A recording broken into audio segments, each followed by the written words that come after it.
Hello everyone, we are from Group 3 and our member group names Andrin Delataka, Duki Ahmaddian, Denisa Prigori, Mina Salia, and Rai Aryan. We will explain about the topic 2, namely constructive analysis hypothesis, native language transfer, and the cross-linguistic interference. Yeah, constructive analysis hypothesis, I will explain it about it. The definition of the constructive analysis hypothesis, area of the comparative linguistic which focuses on the comparison of the two or the more languages to determine the differences or the similarities between them. This is the theory and the definition by experts about the constructive analysis hypothesis. For the first one is the Dr. Richard. The constructive analysis hypothesis states that where the first language and the target language are similar, learners will generally acquire structure with each, and where they are different, learners will have the difficulty. The second one is the Robert Lado. We can predict and describe the pattern that will cause difficulty in learning and thus that will not cause difficulty by comparing the systematically the language and the culture to be learned with the native language and the culture of the students. Okay, friends, the pedagogical materials that resulted from the constructive analysis were based on the number of the assumptions. There are 6 assumptions about the constructive analysis. The first one is the constructive analysis based on the theory, and the second is the major source of error in the production or the reception of the second language in the native language. 3, one can account for the error by considering difference between the L1 and the L2, or a corollary to item. 3 is the greater the difference, the more error will occur. And 5, what one has to do in the learning a second language is learn the differences. And the last one is the difficulty and is the learning is the determined respectively by difference and the similarities between and the two languages in the contracts. Constructive analysis divided into 2 types of the transfer. The first one is the positive transfer, when the habit rules that exist in the L1 language are the same in the L2 language. For example, saya makan bubur, I eat porridge, positive transfer. And the second is the negative transfer.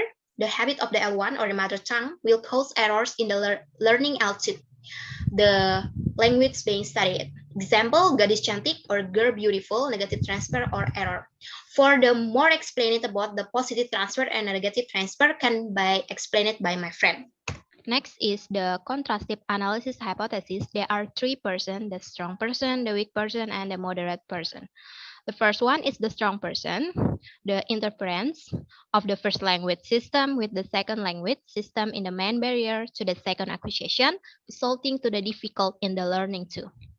To get along with our discussion, let us define first what is a language interference. It refers to the effect of the language learners, first language of their production of the language that they are learning or their target language. The effect can be in any aspect of the language. This can be in the grammar, vocabulary, accent, spelling, and so on. This furthermore, the present the area of the positive and the negative transfer when the influence of the native language differs from the use of the target language, then we can say the negative transfer or interference happens. In other hand, when the influence of the native language leads to immediate acquisition of the target language because it has the similarities, then we are talking about a positive transfer. Strong person can be summarized as this: the difference of the first and the second language is due to the interference of the first language that result to the difficulty in the learning the second language. According to the Vietnam in the 1970, there are procedures in the predicting language difficulty. The first one is description, second one is the selections, the third one is the contrast, and the last one is the prediction. In description, we describe the 2 languages, which is most likely the native language and the second language. Next is the selection. We select items or the structure which do not exist in the L1 and the exist in the L2. And moving on, we have contrast, in which we contrast those items which we have the previously selected. The last step is the prediction, in which we predict what will be difficult and what is not. This version suggests that in the second language learning, the first language doesn't necessarily interfere with the learning so much. It says that when the learner doesn't know anything about the target language, it suggests that what will be most difficult for learner. The limited knowledge of the L2 is to record the L1, which result the difficulty in learning the second language. And the third one is the moderate person, has the specializations of the principle of the stimulus generalization, purpose of the basis on the study of the spelling errors. According to Euler and Jiaho, in the 1970, the categorization of the abstract and concrete patterns according to their perceived similarities and differences is the basis for the learning. Therefore, wherever patterns are minimally distinct in the form of the meaning in one more system, confusion might result. Or the next material can be explained by my friends. Thank you. Okay, the next material is about native language transfer. Okay, the first, what is native language transfer? Native language transfer is the result of interaction between the target language and native language that has been learned before. It should be pointed out that the similarities between the native language and second language in vocabulary, grammar, and culture will promote second language acquisition to a great extent. Transfer was originally a psychological concept which refers to the influence of acquired knowledge, skill, different methods and attitudes on learning new knowledge and skill. And in the mid of 18th century, many scholars began to expand and study transfer systematically. Simply speaking, learning transfer is the influence of one kind of learning on another. Language transfer refers to the influence of one language on learning another, according to Longman Dictionary of Language Teaching and Biolinguistics in 1992. And according to the result of language transfers, it can be divided into positive transfer and negative transfer. The process of formal learning, promoting the later learning, is called positive transfer, while negative transfer refers to the formal learning hinders the later learning. It's an important factor affecting SLA. Language transfer is a major research area. In essence, the differences between L1 and L2 produce negative transfer. On the contrary, the similarities between them produce positive transfer. Okay, next material is about negative transfer. Negative transfer refers to that the knowledge and thinking habits of negative language seriously affect and hinders people learning of second language.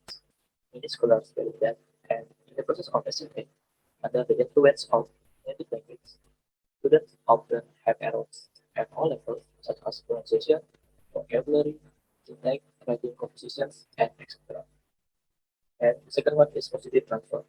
Both Chinese and English belong to the languages, and they have common features in many aspects. And in the process of SLA, if L1 has one similarities with L2, it is easier to have a good command of good language of second language for language learners. This process of language similarities promoting SLA is called positive transfer. And for example, Japanese and Chinese are similar in written form. French and English are similar in grammar system and written form. Such as language similarities undoubtedly help second language learners to learn a second language. And in the process of SLA, many students unconsciously use grammatical rules and methods used in learning their native language. And if there are more commonalities between L1 and L2, students can master the grammatical rules of L2 more easily and accelerate the learning speed of L2 more effectively. We can prove that positive transfer of native language plays a vital role in promoting the learning of second language. I think that's all. And the next material will be sent by Rehan. Thank you. Talking about conscious and unconscious, consciously learned or unskilled translation may something guess when producing speech or the text in a second language because they have not learned or have forgot its verb usage. Unconsciously, they may not realize that the structures and the internal rules of the language in the question are different. Such user could also be aware of the both structures and internal rules, yet be insufficiently skilled to put them into practice, and consequently often fall back on their first language. And the next topic is about the theories of acceleration and declaration. Acceleration is a process similar to that of bootstrapping, where a child acquiring language uses knowledge and skill from the language to age in and speed up their acquisition of the other language. And about the declaration is a process in which a child experiences negative effect or more mistake and slows language learning on their language acquisition due to interference from their other language. Thank you. What is interlanguage transfer? Interlanguage transfer is the influence of one L2 over another. Interlanguage transfer raises a number of important theoretical issues. And in 1998, Dickel, who investigated lexical invention in two versions of oral French interlanguage, where the French interlanguage was the second language of native speakers of Dutch, and the other, where French was the third language word English as a prior second language. The goal from this investigative was to see if there was interlanguage transfer in the latter group from its L2 English. The design was set up so that if this group drew more on their previous interlanguage English and not their native Dutch, then mother language transfer could be shown, because this could not happen with the first group, which had only French as an interlanguage. And then the result from this investigative showed that the group that had only one second language drew heavily on the native language, whereas the group that had two interlanguages drew on the first foreign language, increasing friendliness. And in 1999, De Angelis examined the production of Italian by a French-Canadian L1 speakers who were three foreign languages, Spanish, English, and Italian. She identified two types of interlanguage transfer, which are full lexical interlanguage transfer and partial lexical interlanguage transfer. The first type of transfer group instance in which an entire non-target word from an early interlanguage was used in the production of the target language. And the second type of transfer group instance in which partial morphological information from a non-target interlanguage word was used in the Italian target language production. De Angelis found occurrences of both types of interlanguage transfer from Spanish to Italian, which, following one of the key principles in this domain, show strong patterns of phonological similarity between the two languages. And the result were discussed in terms of how phonological similarity between or among language creates the condition of activation of span to non-target words in the other language, and how lexical items come to be in competition for selection. All right, I will continue the presentation from my friend. So, other studies in the acquisition of multiple language can be read as supporting the positive and negative effect of grammatical transfer on the mental organization and organization of the bilingual lexicon. According to Abu Nuwara, measure the effect of interference between Arabic as a first language with Hebrew and English as a second language. The results show three relationships among others as follows. For the first, a coordinate or independent relation among the two non-native language, and the second, a compound or interdependent relation between the native language and the weakest non-native language, and the last, an intermediate relation between the native language and the strongest non-native language. Next, and then according to a study by De Groot and Hoeks, tested the relationship between proficiency and lexical semantic organization into set of unbalanced trilingual like Dutch, English, and French. So the native language and the weak foreign language were hypothesized to have word association, lexical structure, whereas the native language and the stronger foreign language were hypothesized to have concept meditation, lexical structure. The data suggests that the foreign language proficiency determine lexical semantic organization in multilingual speakers. According to Phil Domek, He is made the observation, which is still being evaluated and tested by researchers to this day, says that at the beginning of third language production, certain functions such as preposition, articles, and conjunction tend to come from the second language and not from mother tongue. Okay, next. According to Steggy, who examined Finnish learners of German as a third language with Swedish as the second, found that function words were predominantly transferred from the second language rather than from the native language. And the last, according to Senos, who discusses a number of factors that might influence cross-language influence in general, e.g., age, context of use, and proficiency.